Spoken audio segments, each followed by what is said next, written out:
Salut, c'est Sébastien, j'espère que tu vas bien. Aujourd'hui, dans cette vidéo, je te parle de deux problèmes liés à l'utilisation de la to-do list traditionnelle. J'ai pas fait de to-do list, mais tu sais, c'est quand tu mets plein de tâches sur ce genre de feuille. Et ensuite, évidemment, je te parlerai de solutions pour faire face à ces problèmes. Le premier problème, c'est que ça n'en finit jamais. On a tendance à surestimer le nombre de tâches que l'on peut effectuer dans une journée. La première situation, c'est que tu te dis que tu as une dizaine de tâches à effectuer dans ta journée. Et en fin de soirée, tu en as réalisé 8. Et finalement, les deux restantes, tu le mets pour le lendemain. Et finalement, c'est un processus qui se répète parce que généralement, on n'accomplit pas toutes nos tâches. Et après, en fin de journée, tu as ce sentiment de culpabilité parce que tu n'as pas réalisé toutes tes tâches. Et tu vas avoir ce sentiment de tout faire et ce sentiment de contrôle. Mais finalement, ça engendre un cercle vicieux parce que chaque jour, tu es toujours en retard par rapport à la réalisation de tes tâches.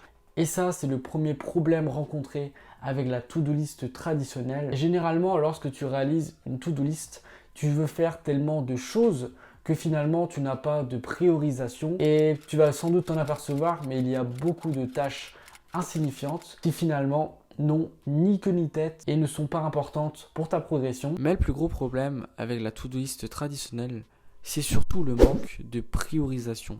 Parce que toutes les tâches n'ont pas la même valeur. Et là, je vais te balancer quelques conseils pour améliorer ton organisation et améliorer l'utilisation de la to-do list en général. J'utilise toujours la to-do list, mais je l'utilise sur Notion. Et j'en parlerai dans une prochaine vidéo, comment s'organiser efficacement avec Notion. Le premier conseil, c'est de choisir une organisation qui te correspond. Comme je te l'ai dit, moi j'utilise Notion actuellement pour les tâches importantes que j'ai à faire dans ma journée. Et les autres tâches qui n'ont vraiment aucun impact, je l'utilise sur l'application TickTick. Le but d'avoir ces deux listes, c'est que je me concentre vraiment sur la première liste avec les tâches importantes. Et j'en viens du coup aux quelques habitudes, parce que c'est vraiment en adoptant de bonnes habitudes que tu vas réussir à être plus efficace dans ton travail.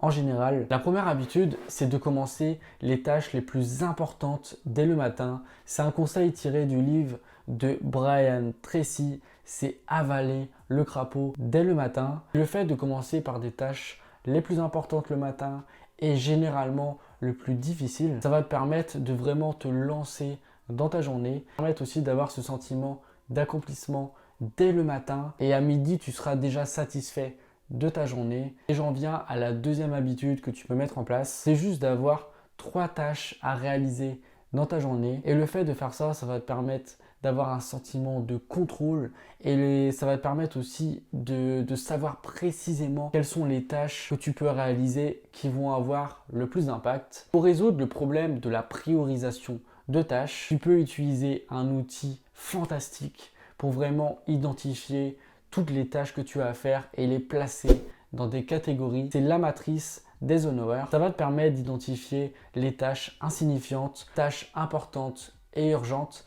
qui sont dans le cadre 1. Ce sont généralement des tâches avec une deadline précise. Ensuite, le cadre 2, ce sont des tâches importantes mais pas urgentes. Et les activités importantes mais pas urgentes sont des activités liées à ta progression et à ton bien-être, avec comme exemple bosser sur un projet qui tient à cœur, lire, méditer, faire du sport, passer du temps avec sa famille, apprendre un instrument de musique. Peu importe, que des tâches qui sont vraiment liées à ton développement personnel en général. Ensuite, la troisième catégorie, ce sont des tâches urgentes mais pas importantes. Ça peut être des tâches, je sais pas, comme appeler au téléphone, envoyer un message à une personne en particulier. Franchement, je ne sais pas trop par rapport à cette catégorie, mais je te conseille vivement de t'intéresser à la matrice d'Eisenhower. Et ensuite, la quatrième catégorie, ce sont des tâches pas importantes ni urgentes. Ça peut être de regarder pendant 3 heures, 4 heures des séries sur Netflix, de jouer aux jeux vidéo. Et c'est vrai que vraiment prendre du temps sur ce genre d'activité, ça va te permettre de placer du temps plutôt sur des tâches qui sont pas urgentes mais importantes. Et le fait de bosser sur le cadre 2, ça va te permettre d'apprendre une compétence de bosser sur tes projets. Concernant aussi la priorisation, et je vais te montrer ça par rapport à ma semaine, c'est juste que tu t'organises sur une semaine parce qu'en fait la semaine permet de se créer un contexte. Et encore une fois, j'utilise le même principe, c'est que j'ai 3 priorités pour ma semaine. Là, on est actuellement la semaine 30. Et ensuite, d'autres priorités qui peuvent être importantes pour différents cadres de ta vie, mais vraiment te focaliser sur 3 priorités.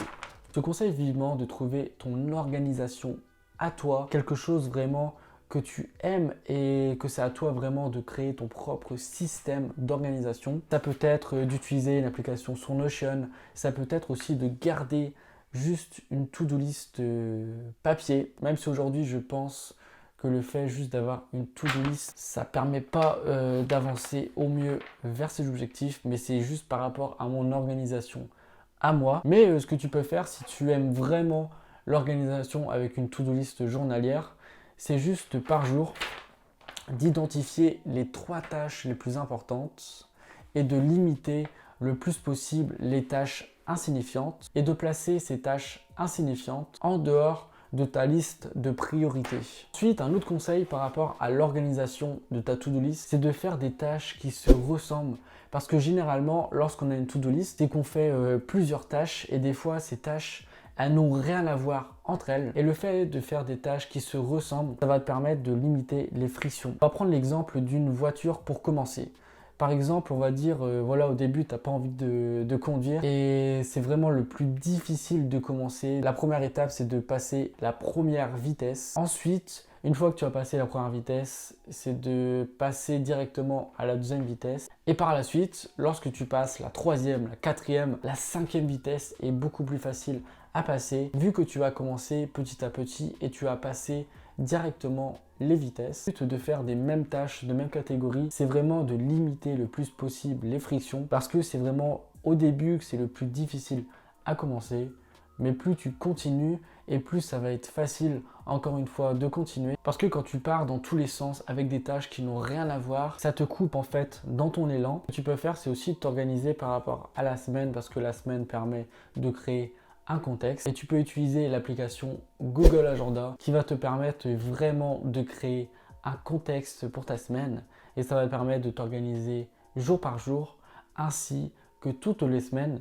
Et comme ça, tu vas savoir précisément ce que tu as à faire et de placer dans ton agenda des tâches de même catégorie pour vraiment limiter le plus possible les frictions. Voilà, j'espère que tous ces conseils par rapport à la to-do list traditionnelle vont t'aider. Je te remercie pour le temps que tu m'as accordé. C'était Sébastien et on se retrouve très prochainement pour une nouvelle vidéo. Allez, salut!